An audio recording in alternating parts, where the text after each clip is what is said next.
All right, we are now recording. Okay, we'll go from current slide. I guess we'll go from current slide. There we go. All right.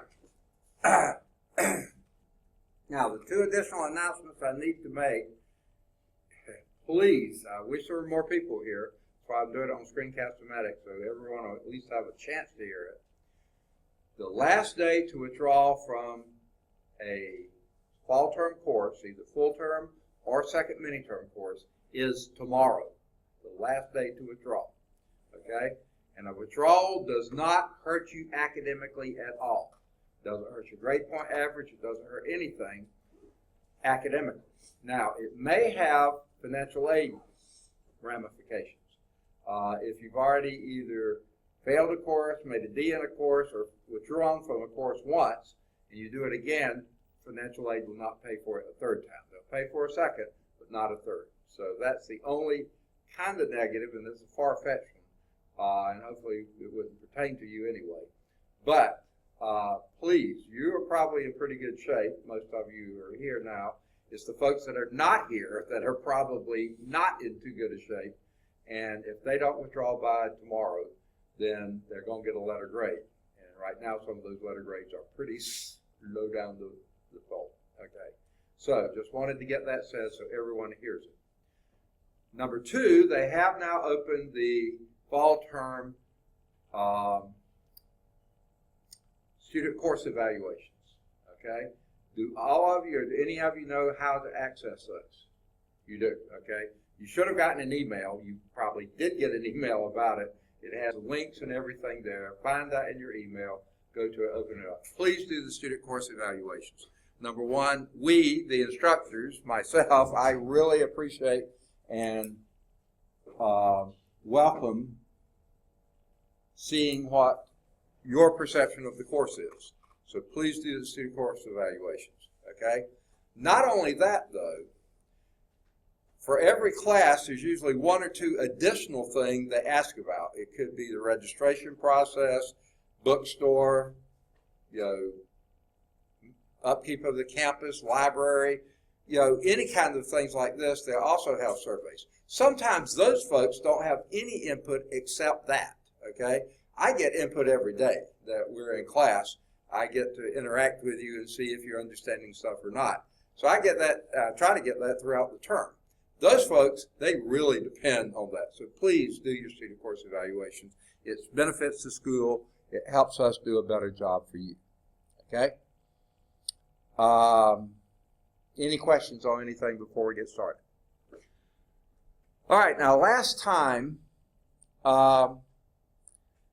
we did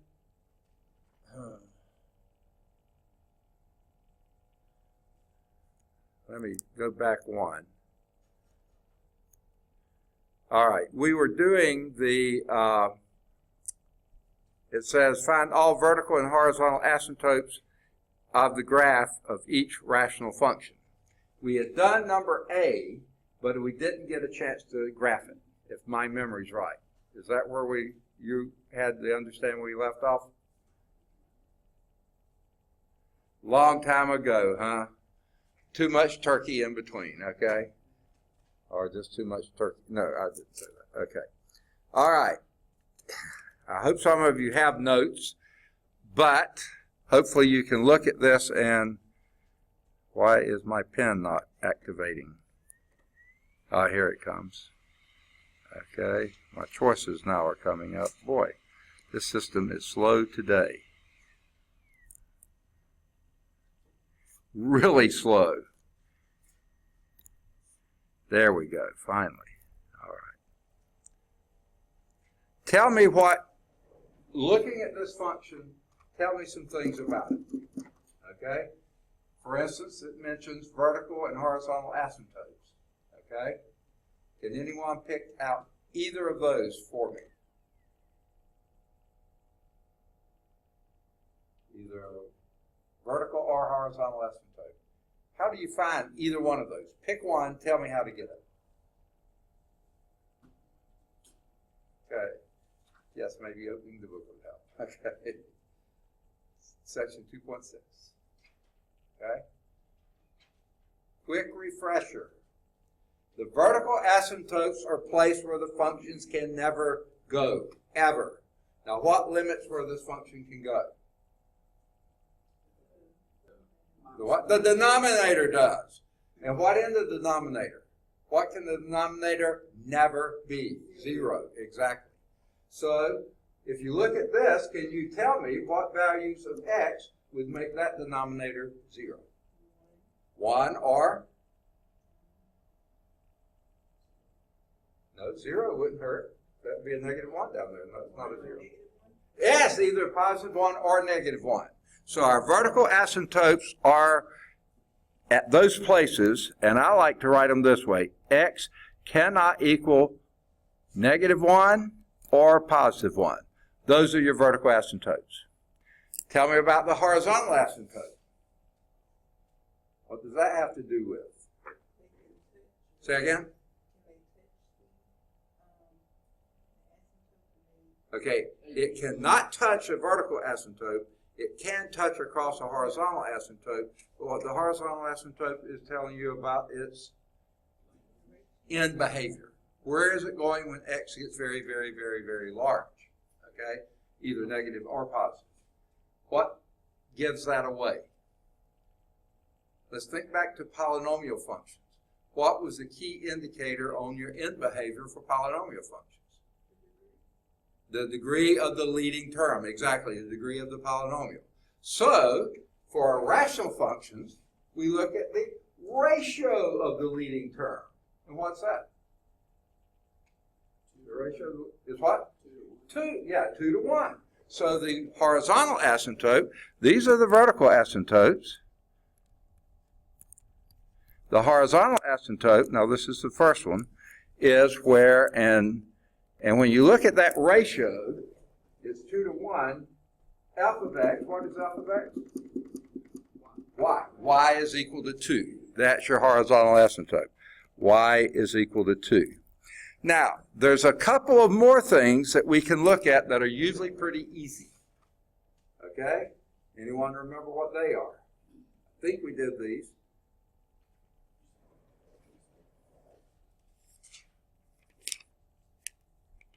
Well, maybe not yet. Thought we did.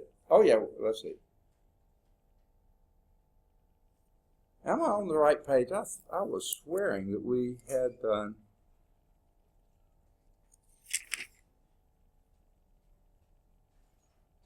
Okay. Maybe I told you this and it wasn't in the book yet. We'll get there. Okay? Jared's here. All right. Those are your intercepts. Remind me what an intercept is. We have 2 of them. 2 types of them. Second? Okay, where it crosses the x-axis are called the x-intercepts. What's true about every x-intercept? Y is equal to 0, exactly. What is your y here? F of x. And for that to be 0, if you set that equals 0, it really doesn't matter what that denominator is doing. What makes this 0 is what the numerator is doing. And what's the only value for x that would make that y equal 0? 0. So x equals 0 is your x-intercept. So I'll call that x-intercept is, and these are ordered pairs, by the way, 0 for x, 0 for y. And guess what? That's got to be your y-intercept as well. Because what's true about your y-intercept? Where x is equal to 0. And if you put x equals 0 here, you get 0. And down here, you get a negative 1. 0 over negative 1 is 0. Okay? So your x-intercept and your y-intercept is 0, 0. I'm just not going to write it twice. Okay? With that in mind, now we can plot the graph of the functions. Okay? Here we go. I'll just put it somewhat randomly here. we know first that our vertical asymptotes are when x equals +1 or -1. Now, I like to draw these in red just to be sort of a warning. You can't go there. You can't touch it. You can't cross it. You can approach it, but you can't touch it. Okay? So there's your vertical asymptotes. Okay? The horizontal asymptote is at y is equal to 2.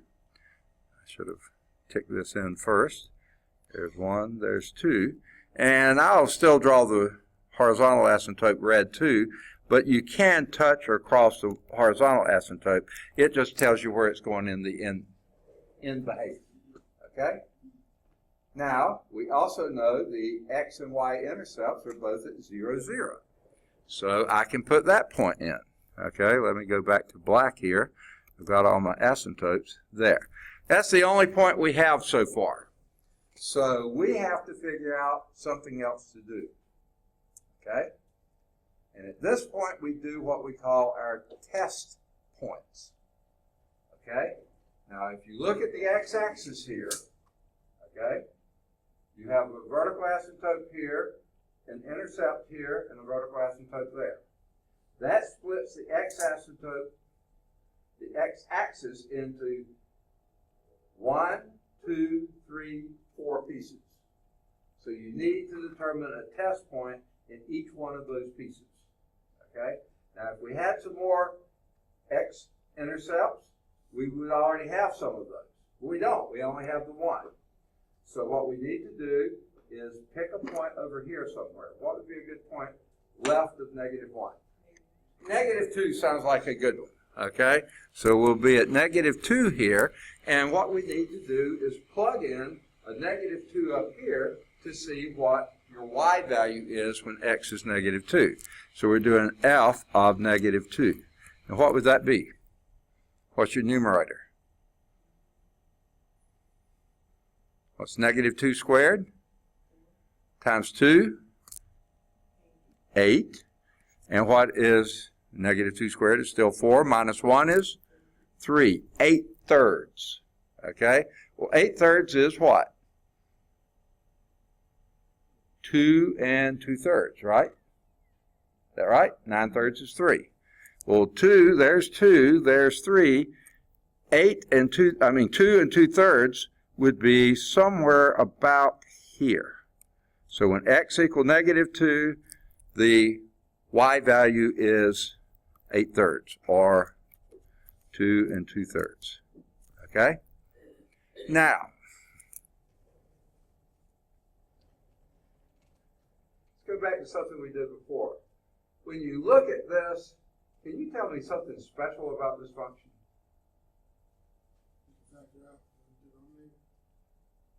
Yeah, we did that when we got the vertical asymptotes. Yeah, we did that. Okay. But the other thing I'm wanting you to look at, notice what all the exponents are. This one's a 2, 2. What would be the exponent of a whole number? 0. X would have an exponent of 1. No x would have an exponent of 0. Okay, now what's true about 2, 2, and 0? They're all even numbers, and if all those exponents are even, what kind of function is this? Same word. Even function. And what does that mean? Whatever it's doing on the left, doing the same thing on the right. So guess what? If we went over here to +2 and do it, plug in +2 there, and don't you get the same thing as you got for -2? So that is also going to be 2 2/3. Okay? I'll tell you right now, I know where the function looks like right here and here. In this section and that section, because I know those 2 points. Okay, now the sad news is I've got to get points here and here. I need to do both sides. Well, no, I really don't. Let's do one side or the other. Something between -1 and 0, or something between 0 and 1. So I get 0.5. Let's do 0.5. So what is f of, rather than 0.5, I'm going to call it well, we can do 0.5. You said it, so I'll do it. So what would that be? What's 0.5 squared?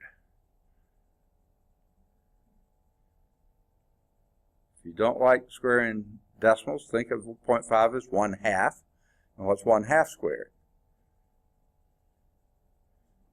1/4. Okay, and 2 times 1/4 is? 1/2. Okay, and if you still want to write that as a decimal, you can write that as 0.5. Okay, that's your numerator.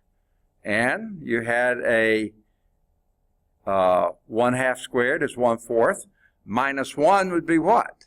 1/4 minus 1 would be negative 3/4. Is that what you said? Yeah, negative 0.75. Now, frankly, I prefer the fractions here, so let me write it with a fraction. 1/2 over negative 3/4. Okay, I know what that is. That's 1/2, well, 1/2 times, well, divided by a negative 3/4, which is the same as 1/2 times a negative 4/3, and 2 will go in the 4 twice. That would be a negative 2/3. So when x is 1/2, y is negative 2/3. That would be down here somewhere, right? You change the second one, the bottom. You flip it. No, that sign stays the same. And you count the number of negative signs. There's only one, that means the answer is going to be negative. Okay. And you can do it with fractions too. It works the same way. With your calculator, 0.5 divided by negative 0.75, you're going to get negative 0.666666. So it's just messy to work with. Now, guess what? If we'd have put a minus 1/2 in there, would that have changed anything? No, you're squaring it. That would still be 1/4, and that would be 1/4. You get the same result. So minus 1/2 also has you down here. Again, it's an even function. So guess what? I think we've got everywhere where this function's going. Over here, when it gets more negative, it's going to approach the horizontal asymptote. That's what it does. Okay? When it gets more positive, it approaches the vertical asymptote, but it can never touch it or cross it. So it's going to stay in that quadrant, that little section there, defined by those asymptotes. Down here, it's going to be approaching your vertical asymptote. It comes up, reaches a maximum here, and then goes back down. There you have what's going on in there. Over here, same deal. When it approaches 1 from the left, it's approaching positive infinity. When it approaches positive infinity, it's approaching 2 from the upper side. There's what it looks like. Your vertical asymptotes, your horizontal asymptotes, and your intercepts give you a real good start on how to graph these functions. Then you go in and pick test points anywhere you need them. You need one out here, one in here, one in there, and one out there. So pick easy ones and go for it. Does that make sense? All right, now what I'm trying to recall is if we did, yes, I think we did B also. Okay? You remember doing B. Let's clear this out of the way. Anyone need this up here any longer? Any questions about it? Please ask if you're in doubt. Does it make sense? All right. So I'm going to erase all the ink. Let's do the B part. How did we begin the B part? And how we began the A part was exactly like you said. We factored that denominator because it's factorable. How do you think we're going to start the B part?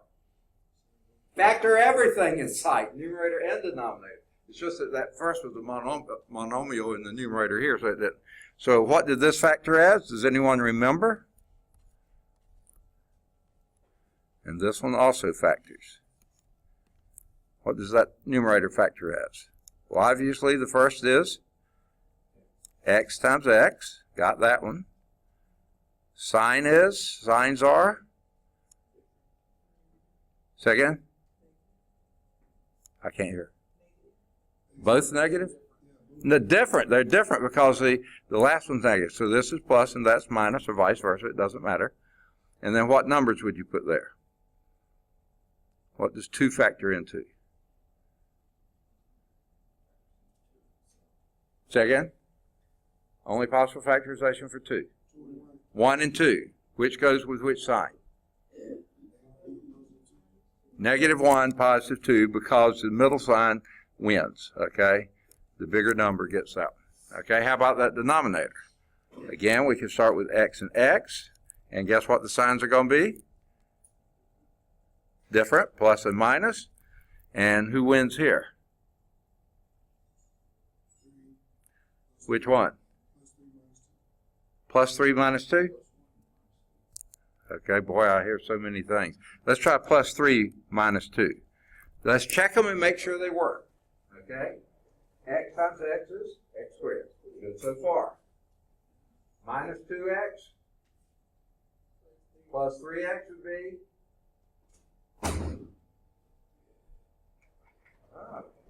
The turkey finally wore it off, huh? Okay. Tyler's here.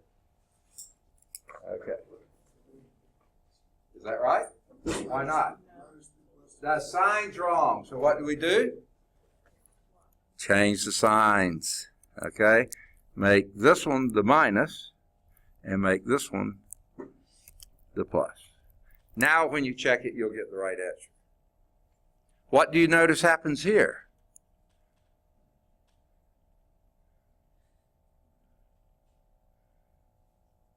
Anything? Why did we factor anyway? Oh yeah, the x plus 2's going to disappear, okay?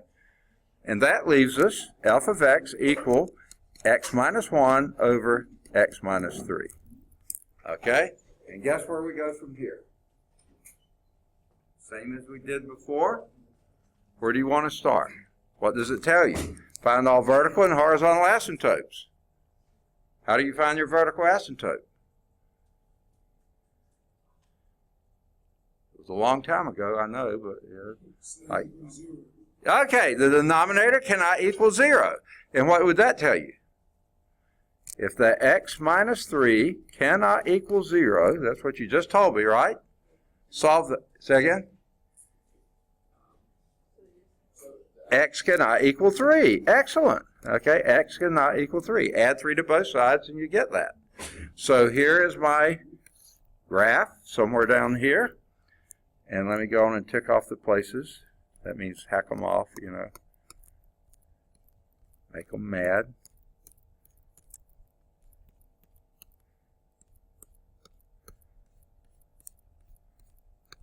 Okay. So x cannot equal 3. So let's go and change our color to red. And x equal 3 is here. X can't be 3, so there's your vertical asymptote. That's your vertical asymptote. VA. X cannot equal 3. Get out of there. Okay. What's the next one?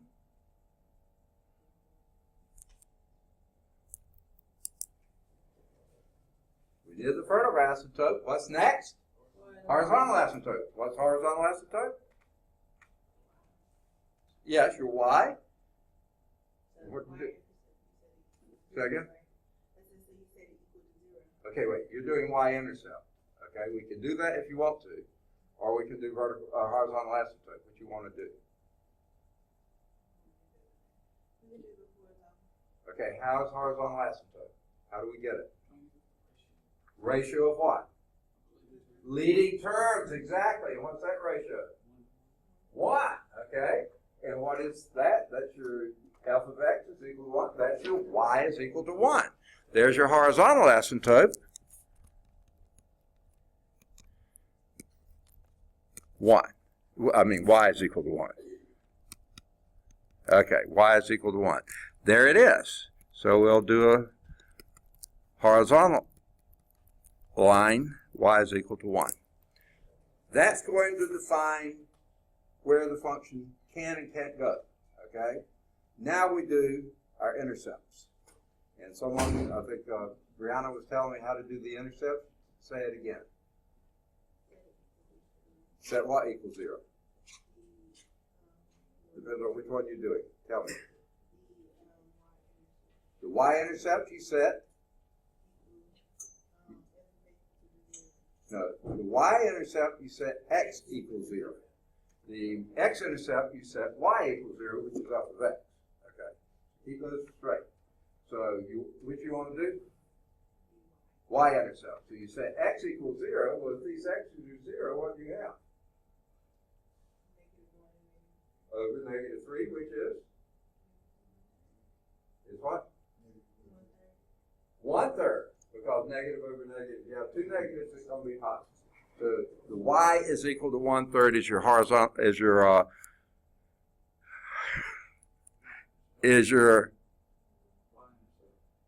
y-intercept. Goodness gracious. Let me go back to this. Okay. Back to black. So when x is equal to 0, this is y-intercept. We got that from setting x equals 0, and we found the y is 1/3.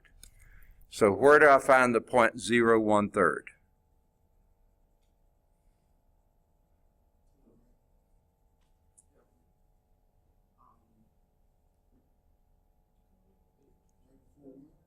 Okay, you start x equals 0, so you're on the y-axis, and that's why it's a y-intercept, by the way, and you go up 1/3, right about there. There's your y-intercept. I can tell you where the function is now here, but let's do the other one. How about your x-intercepts? How do you get that? You set y equals 0. Your y is your f of x, and the only way this can be 0 is if the numerator is 0. What makes that numerator 0? X equal 1. So x equal 1, y equals 0, there you are right there. Well, that only told me where it was over here. And here's where it is. Got to be there. It has to go through those 2 points, and it's got to stay under here and left of here. That's what your your asymptotes do. They define where the function can go. Now, we need a test point. What would you choose? We got where the x's are over here. Everywhere left of 3, we know where every x is there. So guess what you would use as a test point? Something to the right of 3, which 4 would be a great thing. So let's do. F of 4 would be, get out of there.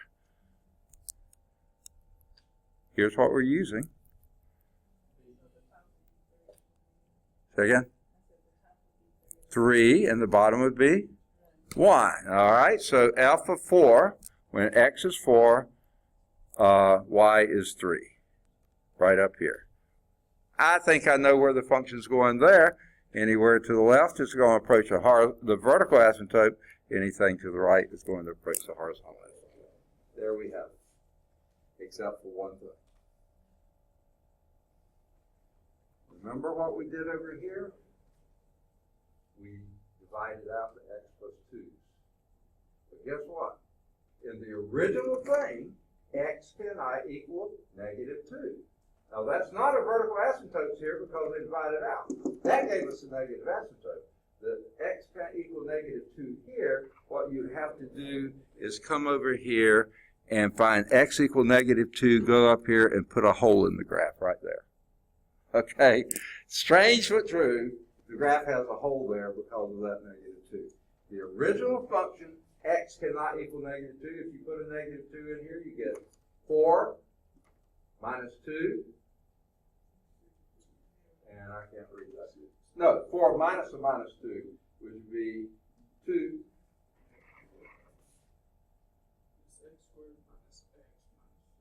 No, okay. X squared, that would be 2 minus a minus 4 minus a minus 2 is plus 6, minus 6 is 0. So you can't have x equal -2 in it. So you have to put a hole in the graph. Believe it or not, it's true. So except for that, and that's because we divided out something. So anything in these rational expressions, if you divide out common factors, you have to go back and put, if they're in the denominator, you have to put holes in the function there. But that's a minor thing. Here's the big thing here. All right. They drew the first one, but they didn't draw the second. But I thought since that's such a good teaching thing, we better do that. Okay? There is a checkpoint there. I'd highly recommend you do the checkpoint. All right. You know what? I bet you the B part. Okay. This was all the A part, which we had already done. We did that. And there's the graph. That's how far we got last time. Here was the B part. For this rational function, the degree of the numerator is equal to the degree of the denominator, which isn't really all that important, but it's fine to know. So the leading coefficient of both numerator and denominator is 1, so the graph has a line y equal 1 as a horizontal asymptote. We waited a while until after we factored to determine that. They did it at this point. Perfectly fine. Okay? Find the vertical asymptotes, first factor the numerator and the denominator. Okay? Now, usually you just say factor the denominator. No, you factor both of them. And when you do that, you notice that you lose your x plus 2. We already had done that. That left us x minus 1 over x minus 3. And they say, but x cannot equal minus 2 because of this. And they also should say, in my mind, x cannot equal 3. Okay? Because you have that as that would give you a 0 here too. This one puts a hole in the function because you cancel them out.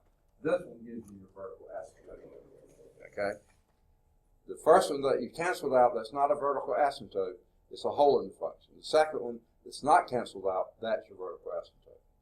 By setting the denominator x minus 3 of the simplified function equal to 0, you can determine that the graph has a line, the line x equal negative 3 is a vertical asymptote. I like to say x not equal to 3, meaning you can't go there. Okay? Either way you do it. They didn't bother sketching it. We did. Okay. They didn't bother looking for the intercept. We did. I think it's a good, helpful practice. So now we're going to move on to sketching the graph of a rational function, which they've been doing, but they didn't give us the rules. Here are the rules now. Okay, we've been doing these. To sketch the graph of a rational function, use the following guidelines. Okay? Let f of x be your polynomial in the numerator, polynomial in the denominator. The numerator we'll call n of x for numerator. The denominator we'll call d of x for denominator. Okay, now, d of x can't be the number 0. Okay, it can't be that because you can't divide by it. So as long as it's not, you proceed. Now, the first thing they say is simplify f as possible. What do you translate that to mean? How do you simplify this function? What's your F word? Factor the numerator, factor the denominator. Simplify as much as possible. Okay? Divide out things that are divisible. Okay? But when you divide out anything in the denominator, if that thing could be 0, you have to keep in mind those could be holes in your function there. Those values of x. Okay, find and plot the y-intercept. How do you get the y-intercept? Set x equals 0. Instead of x, you put 0, plug it in, see what you get. By the way, hint, hint, those are polynomials in the numerator, polynomials in the denominator. Set x equals 0. Every term except the constant terms are going to be 0. So guess what? Your y-intercept is going to be the ratio of the constant terms. They never say that, but that's what it turns out being. Okay? That's the y value, the x value is 0, because you plugged in 0. Find the zeros of the numerator, if any. Why is that? You're setting the y equals 0 to find the x-intercepts, and where the y is equal to 0, that's when your numerator is 0. So whatever polynomial you have up there, you've already factored it. Find out the places where it's equal to 0. Those are your x-intercepts. Remember, you can only have one. You don't have to have one, but you can only have at most one y-intercept. You can have any number of x-intercepts. In fact, up to the number of the degree of the denominator. Okay? So those are going to be your zeros in your, the degree of your numerator. That would be that. Find the zeros in the denominator, if there are any, okay? And those are going to be your vertical asymptotes. So zeros in the numerator, those are your x-intercepts. Zeros in the denominator, vertical asymptotes, okay? So find and sketch the zeros in the denominator by solving the equation that set the denominator equals 0. Sketch the corresponding vertical asymptotes. That's after you've divided out by simplifying, okay? Find and sketch the horizontal asymptote. Now, guess what? You may not have a horizontal asymptote. If the degree of the numerator is greater than the degree of the denominator, you will not have a horizontal asymptote at all, okay? If the degrees of those are the same, you're going to have a numerical value. If the denominator has a larger degree than that, your horizontal asymptote is going to be y is equal to 0, okay? But you get that from ratio of the leading terms.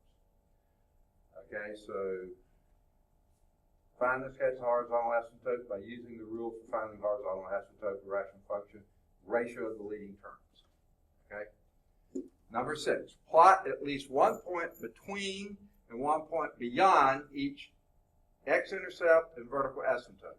So if you plot your vertical asymptotes, 2 or 3, your x-intercepts, however many you got there, if you have any place, plot your y-intercept too, okay, and your horizontal asymptotes as well, and then any place that you need an additional point, pick a point out there and do a test point to see whether you're above or below that horizontal asymptote. Okay?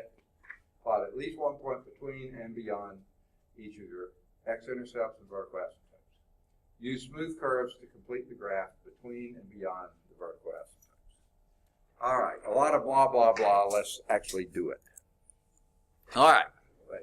This concept of test intervals can be extended to graphing of rational functions. The concept, we've already said that.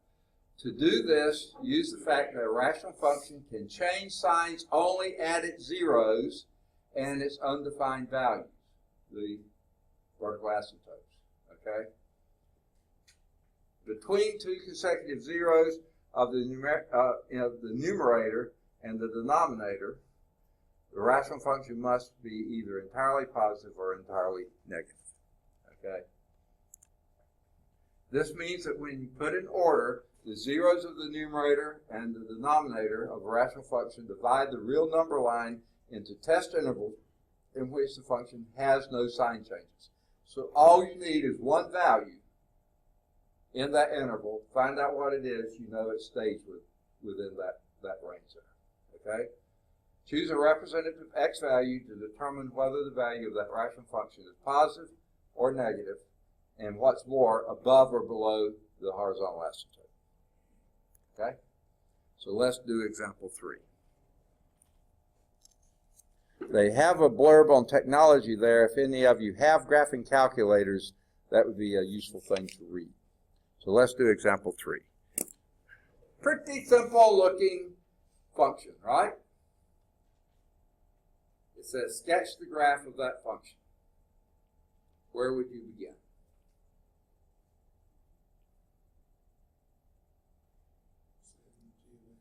Say again? Okay, that'll be a good place. Okay, let me go over this again. You have 4 features you're looking for. Okay? 2 of those are your intercepts. X-intercepts, Y-intercepts. Now remember, you can have more than one x-intercept. In this problem, you won't. Okay? But you can only have one y-intercept. You may not have one, but you can only have one. The other 2 features are vertical asymptotes, horizontal asymptotes. Those are the 4 features. You can do it either way. You want to start with the intercepts. Which one you want to start for, X or Y? It's up to you. You choose. Y-intercept, how do you get that? Set X equals 0. When you set X equals 0, what do you get? Say again? Okay. G of 0 equal What did you say? Negative 3/2, is that what you said? Okay, that's what you got. I wasn't sure, but okay. So you already have a point on this graph, okay? It says sketch graph, so we're going to draw the graph here. Whoa, get out of there. Okay. And let me tick off some points here. 1, 2, 3, 4, 5, 6, 7, 8. Negative 1, 2, 3, 4, 5, 6, 7, 8. Positive 1, 2, 3, 4, 5, 6, 7, 8. Negative 1, 2, 3, 4, 5, 6, 7. Okay. So, 0, negative 3/2. Where would I go? Down 1.5. Right there is my one and only one vertical asymptote, where x equals 0. Okay, you want to go for, I said asymptote. Y-intercept. Yeah, one and only one y-intercept. Sorry about that. Okay? Now, want to go for x-intercept? Okay, where do you go to look for an x-intercept? It's what? Okay, where g of x is equal to 0. So you set this equals 0. 0 is equal to 3 over x minus 2. Now, how can the right-hand side be 0? The only way it could be if the numerator is 0, right? Is 3 ever 0? No. So this has no no x-intercept. It's not going to cross the x-axis. It's not going to touch the x-axis. It has no x-intercept, which leads you to guess that maybe, what?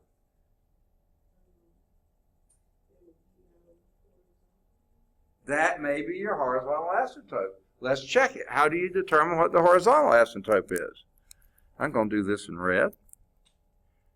What is horizontal asymptote?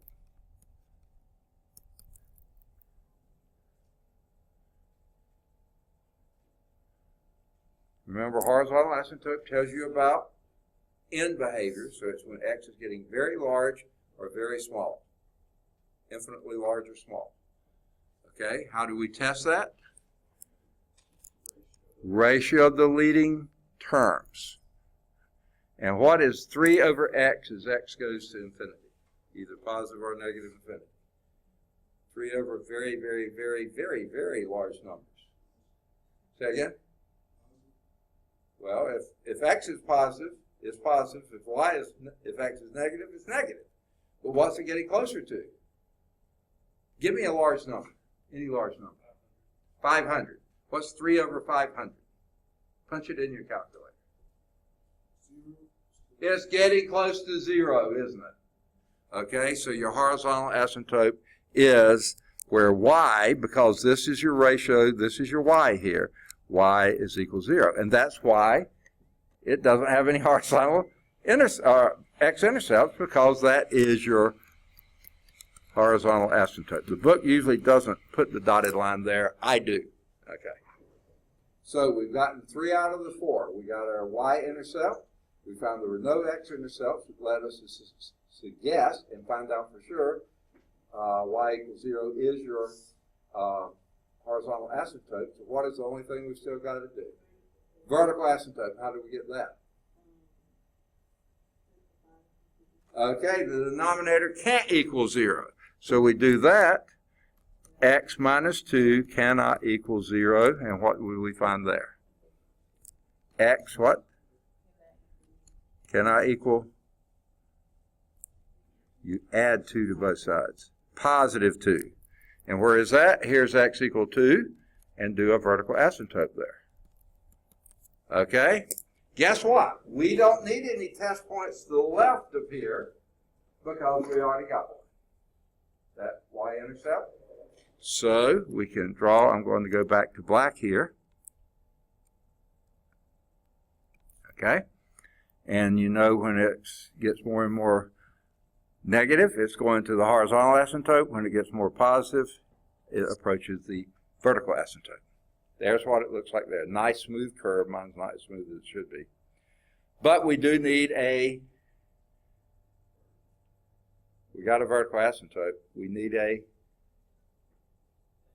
test point to the right of 2. What you want to use? 3. Okay, why not? So we'll do g of 3. So there's x equal 3, and that would be 3 over 1, which is 3. So 3, 3 is that point. Here's 3 here, here's 3 there, there's that point. I think I know where this function's going. As it gets close to the vertical asymptote, it's going to an infinity. As it goes to horizontal asymptote, it's approaching here. There it is. See how you do it? Does it make sense? One step at a time, get those 4 features in whichever order you want to do them. Your 2 intercepts, your 2 asymptotes. Then do any test points to fill in the gaps that you're missing. Okay? Does that make sense? Now, the one more thing it says here, state its domain. What is the domain of that function? Say again? Okay, the domain of the functions is all the values of x that will work. Domain is the inputs, the x values. Which x values work here? Exactly. So you could write this, the domain of the function is x not equal to 2. To me, that says it all. Usually like these stated either in set notation, so that would be the set of all x's, such that x is not equal to 2. That says a lot better, doesn't it? Or you could do it in interval notation, which would be what? You tell me how to do it in interval notation. From negative infinity, preceded by parentheses, parentheses, up to 2. Yeah, but what symbol do I put there? Parentheses. Union that with parentheses, 2 to positive infinity, close parentheses. That's it. Okay? So any one of those 3 ways is fine with me. That's your domain of the function. The values of x. I like saying that, putting x in there. Down here, you just have to understand those are the values for x. Good deal. Let's see now how they did it. Can I erase this? Y'all need this any longer? Okay, remember to get your 4 features. Okay?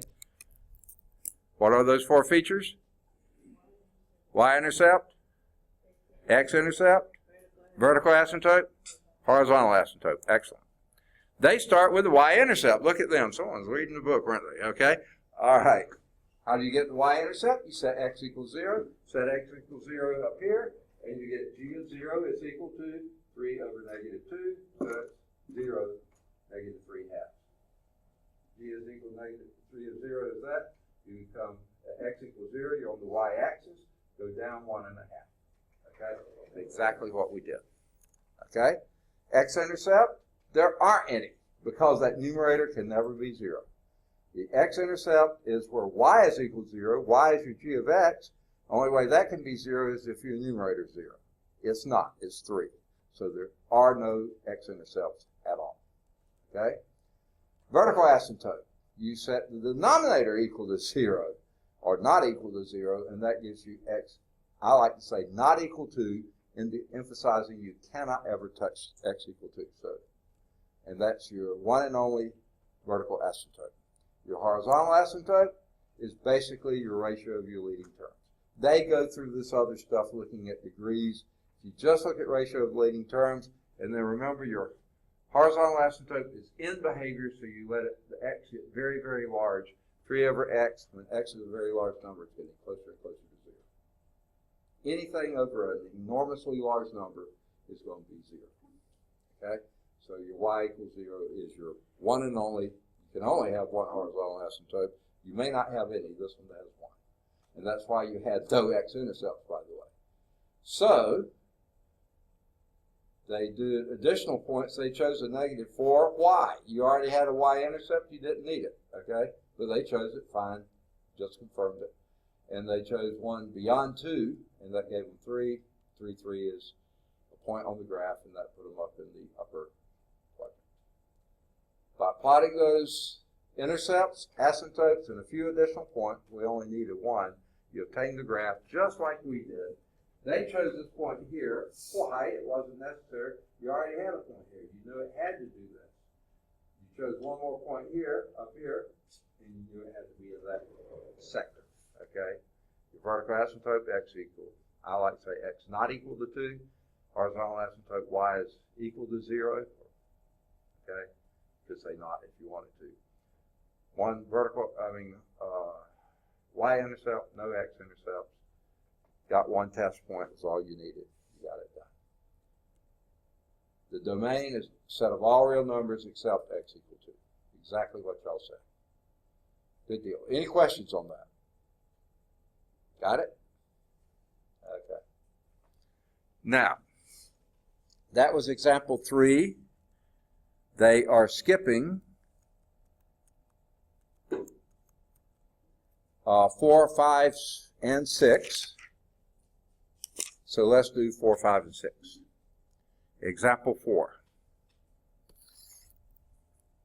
Sketch the graph of this. F of x is equal to 2x minus 1 over, keep looking at the checkpoint, okay. By the way, there was a checkpoint after example 3. Good idea to look at that one. Let's do this one.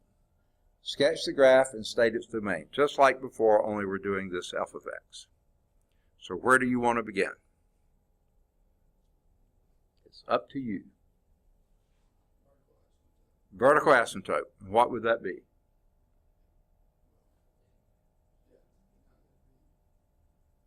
What did you say? I couldn't hear. Huh? Denominator can't equal 0. And what is that denominator? X cannot equal 0. Does that tell you a vertical asymptote? It's the y-axis. Okay? Okay? This is the vertical asymptote. X cannot equal 0. There's where x would be equal to 0. So the vertical asymptote is the y-axis. It cannot be there, okay? So guess what? I can tell you right now, there's no y-intercepts. Right? Because you can't be on the y-axis, okay? So we've got that one done. Okay? Let me go on and put some tick marks in here because why did that do that? Oh, I know what I need to do with that. Okay. 1, 2, 3, 4, 5, 6, 7. Negative 1, 2, 3, 4, 5, 6, 7. Positive 1, 2, 6, 7. Negative 1, 2, 3, 4, 5, 6. Okay. Got it. So we got vertical asymptote. What you want to do next? Horizontal asymptote. How will you do that? So your HA is what? Ratio of the leading terms. What is your leading terms here? 2x over x. What's that ratio? 2 to 1. So your horizontal asymptote is y is equal to 2. That's your horizontal asymptote. So here it is right here. Y is equal to 2 right there. Horizontal asymptote. Okay? You got vertical asymptote, you got horizontal asymptote. What you want to go for next? You what? X-intercept, okay? And what would be your x-intercept?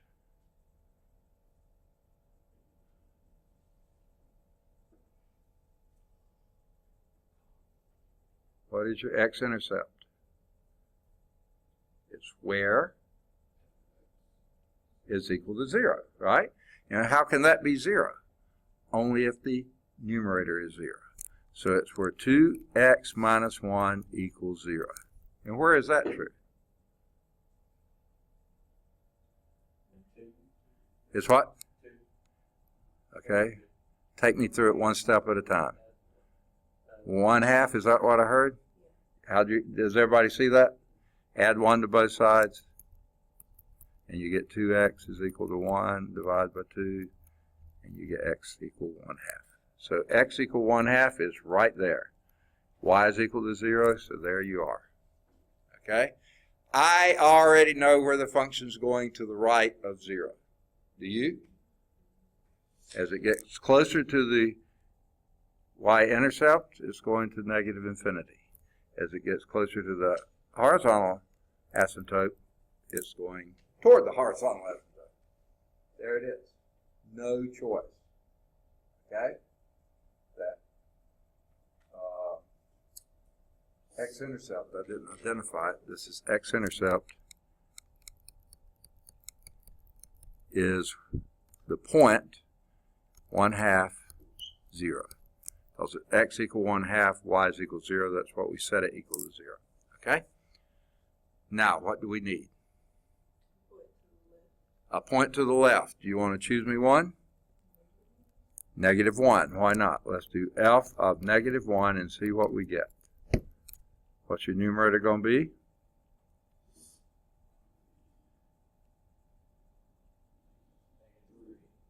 -3 is what? -1, and what's that?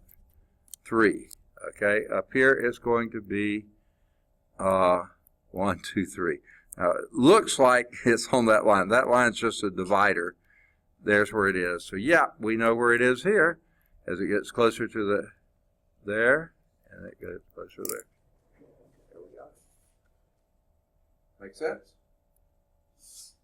And it also says state its domain. What's the domain of that function f? The second term.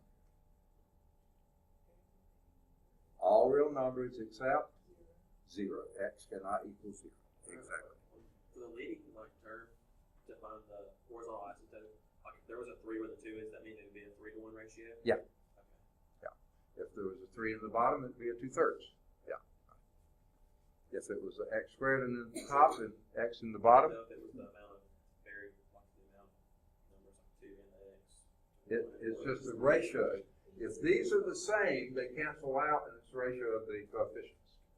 If these are not the same, if this has a higher degree than this, as x is very large, that's going to infinity. There is no horizontal asymptote. But if this is higher than that, then it divides out, and then you got x going to a very large number. The numerator is a number, so x going to 0. The ratio is going to 0. Very good. All right. You can look in your book, and they didn't draw it quite as pretty as mine, but close. Okay. Never mind. I'm just kidding. Sort of. They put 2 extra test points in. Knock yourself out. You know, I see no reason to do that. You have to stay between the asymptotes. All right. Then example 5. Can I erase this one? Anyone need that any longer? I'll put it down. Domain x not equal 0. Okay. That does it for me. All right, so let's clear all that ink, and let's go to example 5. Sketch the graph of this one. F of x, say again? I can't hear. I couldn't hear. No, yeah, we've already done that one. They're not doing 3, 4, and 5, 4, 5, and 6, so I'm doing those on the same space, okay? F of x equal to x over x squared minus x minus 2. How would you approach that? Say again? Factor the denominator. If we could factor the numerator, we'd have done that, but it's a monomial. We didn't have to. So how does that denominator factor? Any ideas? X and x, plus and minus.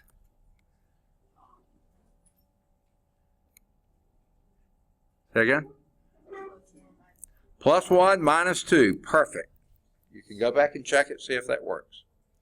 All right. I like that. What does that tell you, though?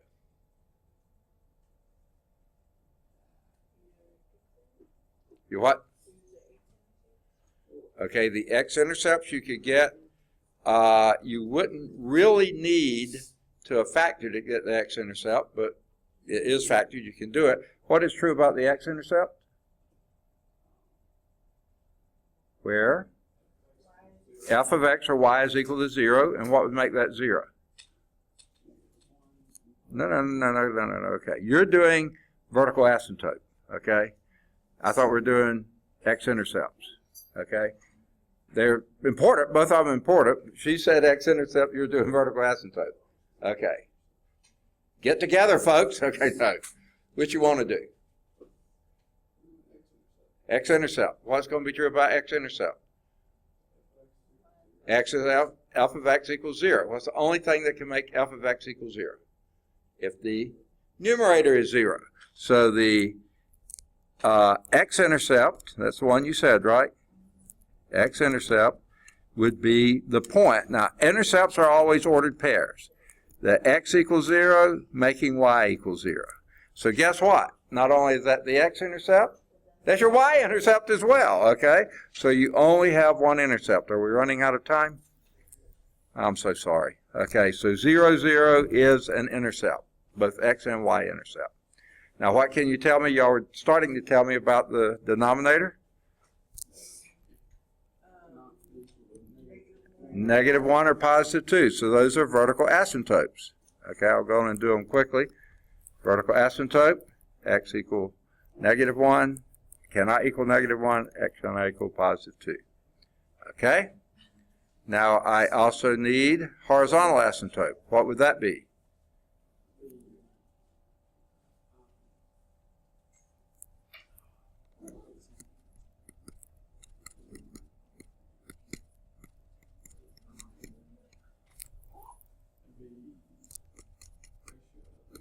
Ratio of the leading terms. There they are.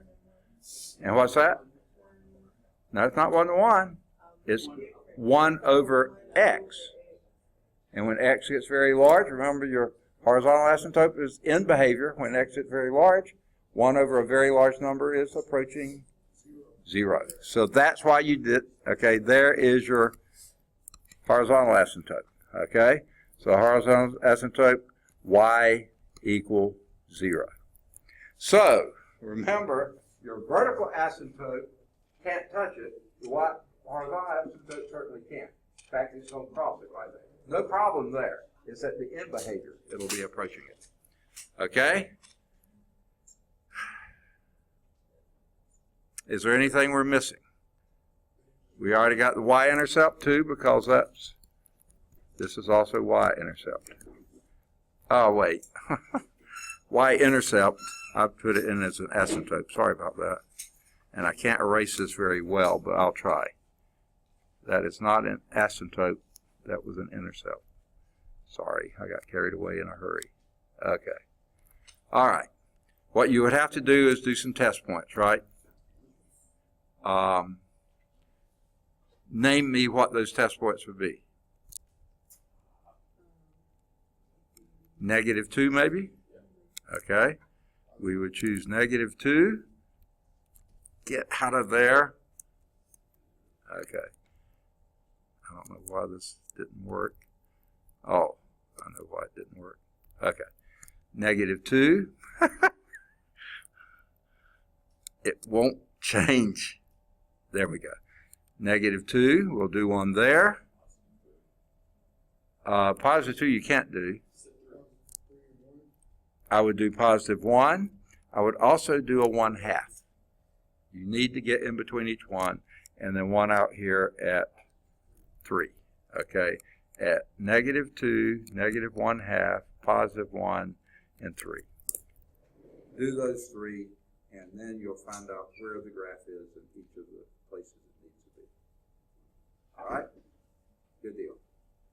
You want to finish that next time, or can y'all do that at home? All right, do it at home. Okay. Okay. Good deal. Thank you. What's that? I just realized you had given out a take home quiz and never told me about it. Yeah. I missed that class. Okay. See if I can find it. Here we go. Somewhere back here. There we go. You need graph paper? Sure. Okay. There's graph paper. All right. Okay, good. Hold on just a minute.